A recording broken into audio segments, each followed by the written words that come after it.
मी पण गावातला होतो आणि अचानक आमच्याकडे पैसे आले आणि असं वाटलं की ह्या पैशाचं काय करायचं असतं, असं काही बरोबर घेऊन जायचं नसतं. जर मुलासाठी खूप पैसे ठेवले आणि तो जर वाईट निघाला तर गेले फुकटचे पैसे. त्यामुळे त्याला एवढंच बस, आता ह्याच्यानंतर त्याला काय देण्यात काही अर्थ नाही. तो जर मी जर माझ्या हिमती कमवले तर तू तुझ्या हिमती कमवता, असाच माझा विचार आहे. त्यामुळे पुढच्या पिढ्यांसाठी काही करणं ठेवणं म्हणजे मूर्खपण आहे, त्यांना हे करणं. तर एका गावात गेलो होतो आणि तिथं अशा उजाड माळरानावरती त्यांच्याकडे काय गावाला मदत पाहिजे विचारलं गेलो आणि अचानक तिथं ऊन लागलं इतकं की विचारलं की इथली झाडं कुठे गेली, तर म्हणजे या लोकांनी तोडली. तेव्हा मला वाटलं इथं जर तुम्ही झाडं लावत असाल तर आम्ही इथं काम करतो. आणि म्हणून मग तिथं सुरुवात झाली की त्या गावात काहीतरी 3000 माणसं होती आणि प्रत्येकाने 5 झाडं लावायची. 15,000 झाडं तिकडे लावायची ठरली आणि ती एक देवराई सुरू झाली. मग गावातलं राजकारण भांडणं आणि मग तिथल्या आमदार खासदारांना त्रास झाला. मग ते म्हणले आता पाणी लागतं घ्या की त्याच्याकडूनच. म्हणजे असं वाटलं की आपण चांगलं करायला जावं तर यांचे वेगळेच प्रश्न, आम्ही काही निवडणुकीला उभे राहणार नाही.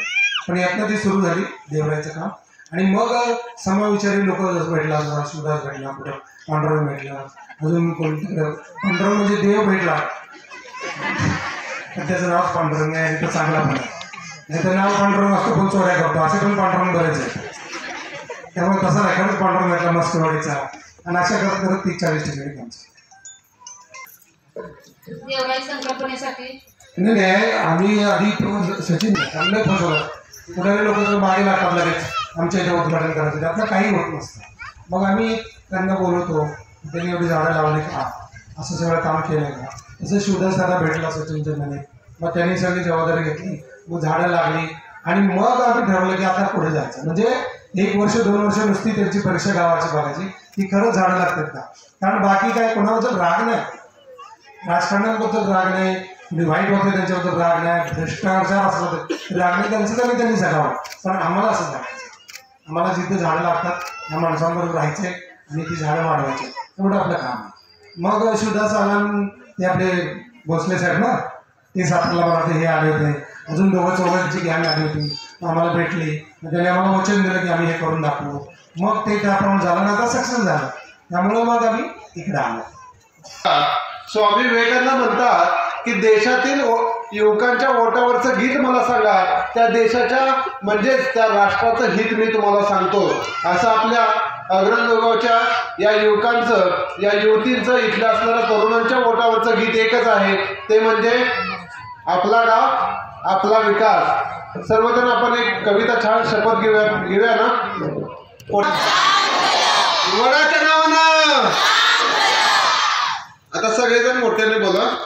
सूर्य उगवतो तेव्हा फक्त दिवस सुरू होतो,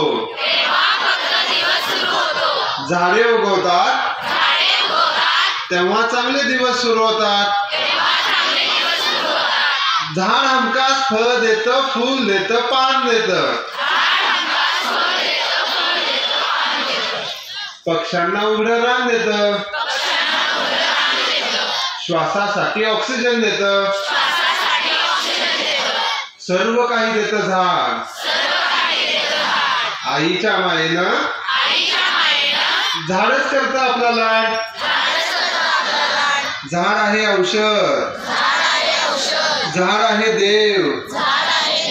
पुढच्या पिढीच्या आयुष्यासाठी 10 झाडं लावून ठेव. पुढच्या पिढीच्या आयुष्यासाठी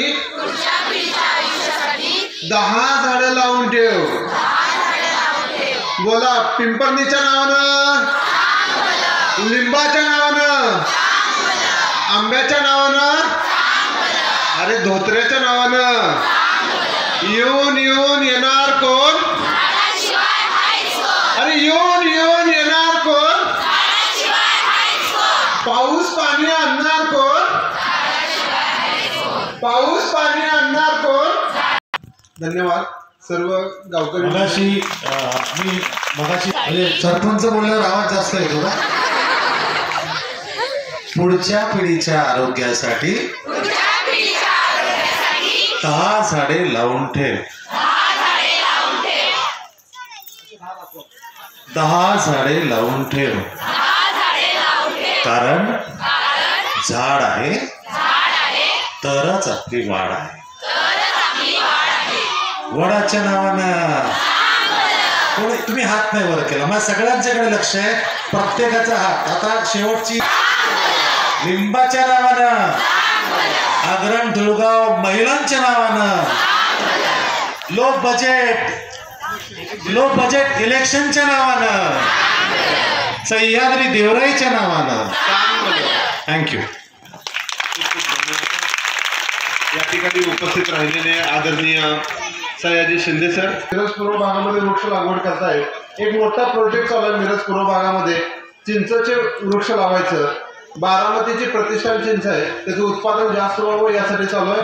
अगदी तुम्ही बघितलं तर मुंबईच्या ठिकाणी जे पक्षी अभयारण्य आहे त्या अभयारण्यामध्ये पण जाऊन त्यांनी माहिती घेतलेली आहे. असं वृक्षांवरती प्रेम करणारं व्यक्तिमत्व आहे त्यांचा आणि सयाजी सरांचा संपर्क आहे.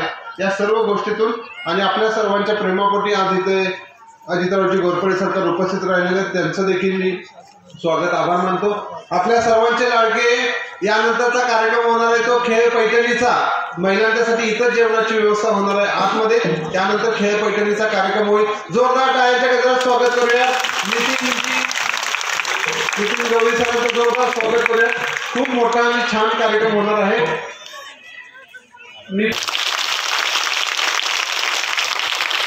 ज्यांनी वाजवले त्यांचे आभार, ज्यांनी नाही वाजवले त्यांच्या आत्म्याला शांती लाभू दे. जन्माला आल्यानंतर लागतो तो श्वास आणि मेल्यानंतर सरणावरती लागतात ती लाकडं. मग या दोन्हीसाठी किंवा ह्या दोन्ही गोष्टी मिळतात कशातून, तर झाडापासून. आणि इतका सुंदर आणि 0 बजेट इलेक्शन निवडणूक किंवा मत ही पुरुषांची मक्तेदारी नाही. आपल्या महिलांना सुद्धा प्रत्येकीचं एक वेगळं मत असतं. हे याच्यातून सिद्ध करून दाखवणारे आमचे मित्र शिवदासजी, एकदा जोरदार आहे त्यांच्यासाठी होऊन जाऊ दे. धार नाही तलवारी ती धार आहे, स्त्री म्हणजे राख नाही धगधगता अंगार आहे. आणि किती छान प्लॅटफॉर्म तुम्हाला या सगळ्यांनी मिळवून दिला आहे. आणि आपल्या प्रत्येकीला सुप्त गुणांना वाव मिळवून देण्यासाठी आजचं हे स्टेज उपलब्ध करून दिले. कारण स्त्री सुद्धा एक मनुष्य असते, तिला तिचं आयुष्य असते. तुडवली तर नागिन असते, दिवसली तर वाघीण असते, कडाडणारी वीज असते, तान्ह्या बाळाची नीज असते आणि तिच्याच गर्भात सृष्टीला जन्म देणारी बीज असते. एकदा जोरदार टाळ्या स्वतःसाठी. आमच्या गावासाठी आपण आलात, आमच्या सर्व माता भगिनींना इतकं प्रेम दिला. आम्हाला सगळ्यांना या ठिकाणी मार्गदर्शनातून पुनश्च एकदा हे असंच प्रेम दाखवत राहा. आणि आता जोरात घोषणा झाला पाहिजे, वडाच्या नावानं हात वर करून, लिंबाच्या नावानं, अरे आंब्याच्या नावानं येऊन येऊन येणार कोण. मनापासून धन्यवाद सर, आपण आलात. आपलं प्रेम राहू द्या. थँक्यू. सर्वांचं या ठिकाणी मनपूर्वक धन्यवाद. आपण या ठिकाणी कार्यक्रमाची शोभा वाढवलीत. फक्त यानंतर फोटो घेऊयात, एकत्रित एक चालू होईल. तोपर्यंत कोणाच्या धारा पाहिजे असतील तर आपण आपापल्या घरी जाऊन आवडून घ्या. फक्त जेवण करून जावा. खेळ पैठणीचा झाल्यानंतर पुन्हा आणखी जेवण केलं तरी हरकत नाही.